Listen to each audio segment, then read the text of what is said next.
నీరు రైతు కంట నీరు చూడనైన చూడరెవ్వరు గుండెలన్ని బీడు ఆశలన్ని మోడు ఆదరించు నాథుడెవ్వరు అన్నదాత గోడు నింగినంటే నేడు ఆలకించువారు ఎవ్వరు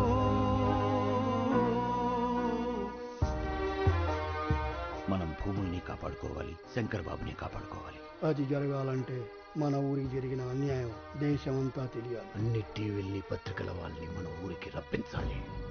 భూమిని నమ్మిన వాడి ఎడుపు భూమంతా వినపడాలి. అది జరగాలంటే మనం అనుకున్నదే చేయాలి. వాళ్ళ దృష్టిలో రైతు చేతకాని వాడే కావచ్చు, కానీ చేవ చచ్చిన వాడు మాత్రం కాదు. ఆ రోజు వాళ్ళు తీసుకున్న నిర్ణయం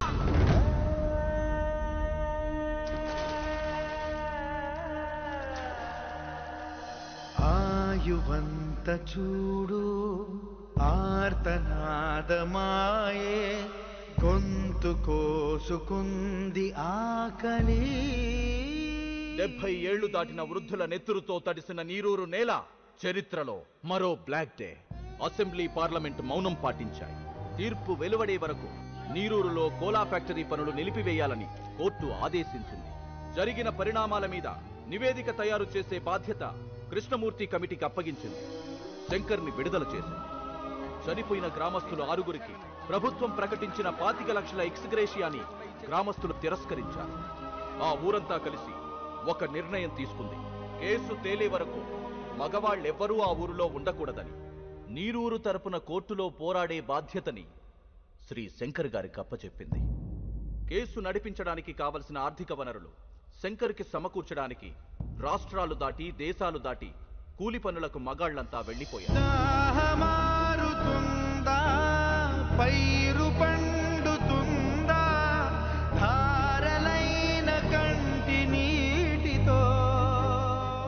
కేసులో అతి కీలకమైన కొందరు వృద్ధుల్ని తీసుకొని శంకర్ హైదరాబాదులోనే ఉంటూ హైకోర్టులో పోరాడుతున్నాడు. ఇది జరిగి 3 ఏళ్లైంది. లక్షల కోట్ల నల్ల డబ్బున్న ఒక మల్టీనేషనల్ కంపెనీతో వేల రూపాయలు చూడని రైతు పోరాటం ఇంకా జరుగుతూనే ఉంది. ఇప్పుడు ఆ నీరూరు యువకులు ఎక్కడున్నారో ఎలా ఉన్నారో చూద్దాం. శంకరన్న, బాగున్నావా? నేను రహీంని. చెన్నై రైల్వే స్టేషన్లో కంపార్ట్మెంట్లు క్లీన్ చేస్తున్నానన్నా. తొందరగా కేసు గెలిపించన్నా. మన ఊరొచ్చి వ్యవసాయం చేయాలని చాలా ఆశగా ఉందన్నా. శంకరన్న, బాగున్నావా? నేను ఇక్కడే వైన్ షాప్లో పనిచేస్తున్నా ముంబై. ఇక్కడ అస్సలు మర్యాద లేదన్నా. కుక్కలా చూస్తున్నారు. నా వదిలే అన్నా, మనమే గెలుస్తాం కదా. అందరిని అడిగానని చెప్పన్నా. మా అమ్మకి అప్పుడప్పుడు ఫోన్ చేసి మాట్లాడుతుండన్నా. నువ్వు మాట్లాడితే తనకు ధైర్యంగా ఉంటుంది. అన్నా, నేను గోవిందప్ప కొడుకుని. ఇక్కడ డ్రైనేజీలు క్లీన్ చేస్తున్నా. మట్టి పిసుకుని చేతులతో కుళ్ళి కడుగుతుంటే ఏడుపు వస్తుందన్నా. ఊరొచ్చేయాలని ఉంది. తొందరగా కేసు గెలిపించన్నా. ఇది 4 లక్షల రూపాయల చెక్. ఇవి కేవలం డబ్బులు కావు. ఇలా ఎక్కడెక్కడో బ్రతుకుతున్న వాళ్ళందరూ కలిసి సంపాదించిన కన్నీళ్లు, వాళ్ళు పంపిన ఆశలు మా క్లబ్ ద్వారా కలెక్ట్ చేసి ఇప్పుడు శ్రీ శంకర్ గారికి అందజేస్తున్నాం. ఒక మాట, ఒక ఊళ్ళో మగాళ్ళందరూ అమ్మా నాన్నల్ని, భార్యా బిడ్డల్ని, అక్కా చెల్లెల్ని అందరినీ వదిలేసి ఎక్కడో బతుకుతున్నారంటే శంకర్ ఉన్నాడన్న ధైర్యం, ఆ మనిషి మీద వాళ్లకున్న నమ్మకం. Mister Shankar, please. గొంతు ఎండిపోయే పేగు మండిపోయే గంగ తల్లి జాడలేదని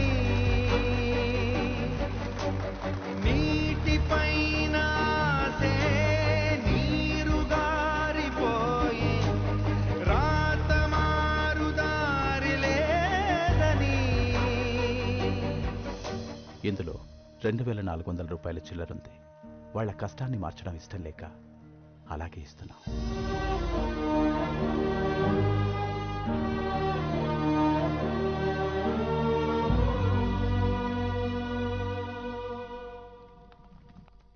ఏమైంది?